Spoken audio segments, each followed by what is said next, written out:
কোনো বৈধ ভোটারের যদি অবৈধ পন্থা অবলম্বন করে রাজনৈতিক চক্করে পড়ে রাজনৈতিক কচলাকচলিতে যদি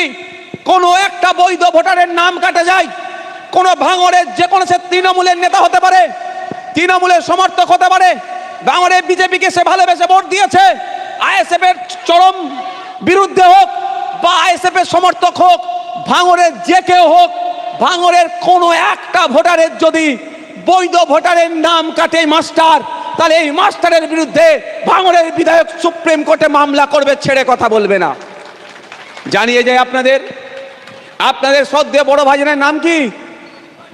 একটু জোরে বলুন, একটু জোরে বলুন, আপনার বড় ভাইজানের নাম কি গো? বড় ভাইজান আমাকে বলে দিয়েছে, ঠিক যেভাবে মাদ্রাসা, মসজিদ, ঈদগাহ, কবরস্থান তথা ওয়াকফ সম্পত্তি বাঁচানোর জন্য তুই সুপ্রিম কোর্টে গিয়ে মামলা করেছিস, ঠিক যেভাবে ওবিসি সংরক্ষণ বাঁচানোর জন্য সুপ্রিম কোর্টে গিয়ে মামলা করেছিস, সিএএ করে নাকি দেশ থেকে তাড়িয়ে দেবে সেই আইনকে চ্যালেঞ্জ করে যেভাবে সুপ্রিম কোর্টে মামলা করেছিস, তুই তৈরি হ,